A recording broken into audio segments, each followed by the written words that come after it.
Ciao a tutti amici di Matto Scacco, eccoci qui di nuovo per vedere una nuova interessante partita, giocata pochi giorni fa all'interno del campionato russo a squadre. Con il bianco abbiamo il fortissimo grande maestro russo Maxim Matlakov, che qualche anno fa viveva in provincia di Montecatini, parlo di parecchi anni fa, quindi in Toscana, conosce benissimo l'Italia, e con il nero il maestro internazionale Aleksandr Truskavetsky. La partita è iniziata così, quindi una siciliana in cui il bianco dopo cavallo C6 ha deciso di giocare una mossa come alfiere B5.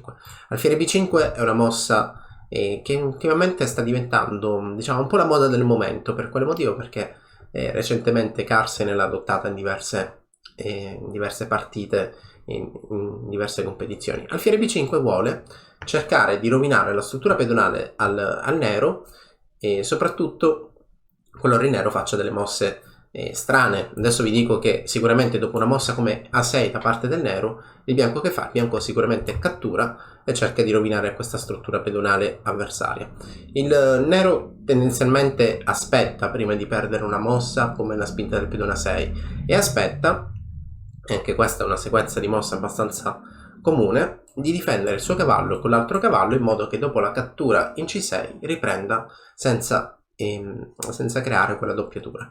La partita prosegue, quindi a rocco corto mossa sicura, cavallo E7, e adesso vi dico che se si avrà da nero la possibilità di giocare a 6, senz'altro il nero lo farà. Quindi in caso di un torre 1, senz'altro A6 diventa una mossa importante, guadagno un tempo sull'alfiere. Se l'alfiere mi cambia, di fatto ho ottenuto quello che volevo, quindi evitare la doppiatura dei pedoni del lato di donna, e se l'alfiere non cambia, si sposta, probabilmente come ritirata migliore abbiamo la casa F1, il nero potrebbe, tra le tante possibilità, anche sostenere la spinta in B5, proprio perché ha realizzato la spinta in A6.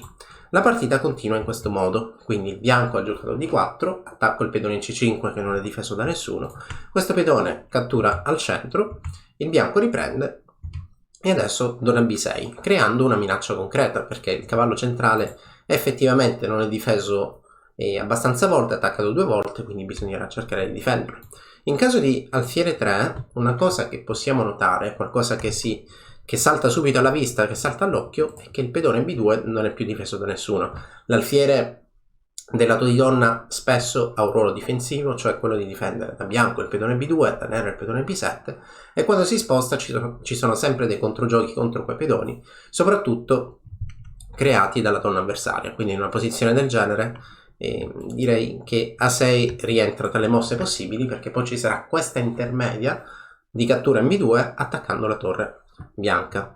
Dunque in partita dopo donna B6 è stata giocata cavallo per C6, posizione molto curiosa perché di fatto si potrebbe catturare questo alfiere in B5 e poi il bianco magari decide di tornare indietro, attacca la donna si sposta e qui diciamo che il bianco ha migliorato la sua posizione mentre il nero ha portato, diciamo, mosso più volte lo stesso pezzo, ha mosso più volte la donna e quindi non ha ottenuto un grande vantaggio dello sviluppo. È come se il bianco avesse fatto più mosse consecutive, perché a questo punto metterà il cavallo in C3 e continuerà il completamento dello sviluppo. In partita è andata dunque dopo cavallo per C6, pedone per C6, alfiere D3 e a questo punto cavallo G6 per cercare di capire un po' come completare lo sviluppo. Il cavallo G6 svolge un ruolo importante, controlla una casa F4 che potrebbe essere una casa importante da bianco e dove sviluppare l'alfiere, perché un alfiere in F4 ovviamente punta immediatamente la casa D6 che è una casa debole, e quindi cavallo G6 è abbastanza logica. Cosa molto importante, dato che il bianco ha già arroccato, il nero vuole fare lo stesso, quindi sposta il cavallo, soprattutto perché voglio cercare di dare una via di fuga all'alfiere. La partita continua, C4 sulla scacchiera. In altri video, comunque sia, sicuramente qualcuno di voi ha già sentito questo consiglio, e il nero in tutte le varianti della siciliana vuole fare qualcosa, vuole cercare di spingere il suo pedone D7 in D5. Se ci riesce, solitamente il nero riesce a prendere un po' più di iniziativa, e quindi qui il bianco, che ha già la possibilità di rallentare questa idea, gioca all'istante C4. Alfiere 7 giocata, cavallo C3, sono tutte mosse in sviluppo, re al sicuro per il nero, e a questo punto cavallo A4, che è una mossa molto bella. Cavallo A4 ok, una mossa bella, anche se qualcuno dirà, beh, questa è una mossa che è brutta, per non dire tra virgolette fa schifo, perché il cavallo che si sposta al lato della scacchiera ovviamente non aiuta quasi mai lo sviluppo, anzi rallenta il controllo del centro, i pezzi ai lati della scacchiera, quindi della colonna A, della colonna H, spesso non giocano bene, soprattutto questo riguarda i cavalli. Quindi il cavallo A4 in questo momento è una mossa bella perché ha un'altra idea. Quando attacco la donna che si sposterà, e il C7 magari è la casa più logica perché punta anche la rocca avversario, sostiene la spinta in C5. Ok, questo è il motivo per cui il bianco gioca una mossa come il cavallo che si sposta al lato per aumentare il controllo verso il centro.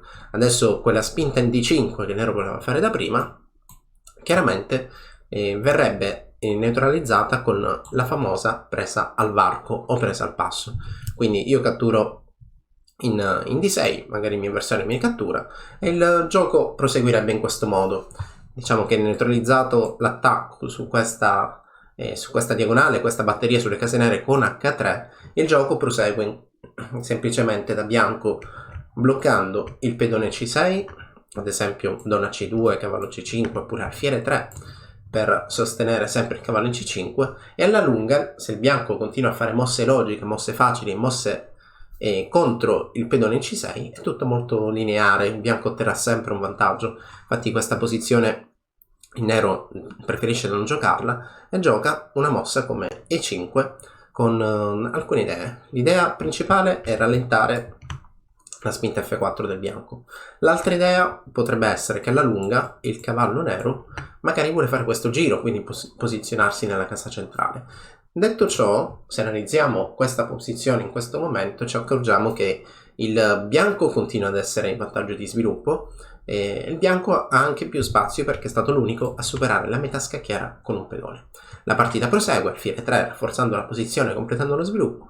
Il cavallo salta in F4 e alfiere C4 per rallentare magari una possibile F5 oppure una possibile cavallo 6. Se intendi migliorare la comprensione del tuo gioco, allora vienici a trovare all'interno dell'Accademia di Matto Scacco. Torre D8, donna F3, tra virgolette, inchiodando questo cavallo perché dietro di lui c'è un pedone F7 da tenere sotto controllo, e cavallo 6 cerca di chiudere la diagonale. La partita prosegue, quindi torre Fd1, torre B8, B3, e questa è la posizione che abbiamo sulla scacchiera. Alfiere F6 serve per preparare un salto in D4, che chiaramente è molto fastidioso perché è un pezzo leggero, quindi in questo caso è il cavallo, che occupa una casa centrale difesa da un pedone. Quindi non c'è cosa più bella per un pezzo leggero occupare una casa centrale difesa dal pedone, creando poi quello che si chiama avamposto. Per evitare questa cavallo D4, il bianco giocò donna G3. Adesso sul cavallo D4 seguirebbe una semplice cattura. Occhio che il pedone in E5 da lontano è inchiodato, quindi cavallo D4 non è possibile. Cavallo F4 la mossa giocata dal nero, e dopo torre D6 il bianco ha senz'altro aumentato il suo vantaggio di spazio. Alfiere 7 sulla scacchiera schiacciando la torre, quindi qui sembrerebbe diciamo la descrizione del momento potrebbe essere: il bianco cerca di conquistare spazio, il nero lo evita, e dopo alfiere 7 sembrerebbe che questa torre debba andare via. Invece no. Matlakov, quindi da bianco, ha giocato torre D1 rafforzando il controllo della casa T6, consapevole che sacrificata la qualità, perché qui il nero ha un vantaggio materiale, questo pedone D6 assicura un buon compenso. E per quale motivo? Perché il pedone D6 blocca totalmente il lato di donna. Tra l'altro guadagni un tempo contro la regina che è attaccata, quindi la regina si sposta e dopo donna G5 c'è un attacco immediato sulla torre. Torre 8 la mossa della partita.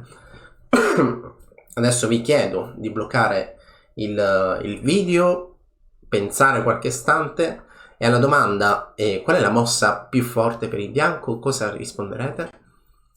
Non so se avete bloccato il video, comunque qui in partita Matlakov ha fatto una mossa geniale e molto bella, ossia Donna 7. Donna 7 attacco un pezzo che non è difeso, attacco questa torre.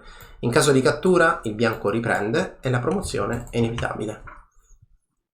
Dopo Donna 7 non resta altro che difendere la torre, l'unico modo è giocare torre F8, ma il bianco continuò così, quindi catturate il pedone in E5. Dal punto di vista materiale abbiamo abbastanza compenso per la qualità, perché abbiamo un pedone è un alfiere per la torre, ma soprattutto abbiamo un buon vantaggio di spazio. Il cavallo è andato in E6, F4 sulla scacchiera, F6 tra poche mosse la giocherà il nero, quindi il nero si è spostato con Re H8 perché in caso di F6 probabilmente potrebbe proseguire forse donna F5, forse cavallo C5, o comunque spostata la donna bianca ci sarà qualcosa di molto pericoloso da difendere. Il re è andato in H8, F5 sulla scacchiera e dopo F6 anche qui vi rinnovo l'invito a bloccare il video e pensare come Matlakov abbia continuato questa posizione.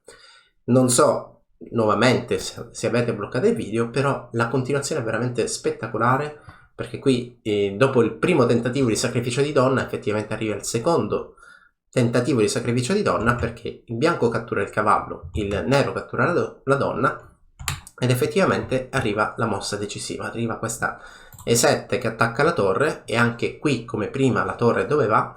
Se andasse in G8 io catturo la torre, dopodiché la promozione sarà immediata e qualcuno dirà beh io metto la torre davanti al pedone e qui sono finiti tutti i giochi, ed effettivamente è così, però i giochi finiscono per il nero perché il bianco gioca torre F1, dopo torre F1 la minaccia inevitabile torre F8 con successiva promozione, temi di matto e chiaramente vantaggio materiale, c'è un po' di tutto. Dopo torre F1 effettivamente torre F8 è imparabile e sarà anche vincente, infatti dopo torre F8 il nero decise di abbandonare. Ok, sono sicuro che queste sequenze di mosse vi siano piaciute e dunque vediamo un po' come è andata dall'inizio. Quindi variante Rossolimo per la siciliana, Arrocco D4 per il bianco, prende il spazio al centro, il cavallo va in D4, donna B6 la consideravo una mossa molto particolare perché effettivamente è vero che controlla spazio al centro, però poi la donna lì potrebbe essere un obiettivo per il bianco. Cavallo per C6 effettuata in partita, dopo la cattura la fiere torna in D3 preparando C4 che rallenta lo sviluppo del nero. Infatti in questa posizione è arrivata a C4, cavallo C3, arrocco corto e dopo cavallo A4 la donna è sotto attacco e quando la donna si sposta in C7 arriva questa fantastica C5. C5 paralizza il gioco del nero. Dunque E5 giocata in partita, alfiere 3 rafforzando il fortissimo pedone C5 che potremmo definire anche chiodo, quindi è un pedone che blocca la posizione avversaria. Cavallo F4, alfiere C4, a questo punto donna F3 iniziano a coordinare e spostare i propri pezzi dal lato di donna al lato di re.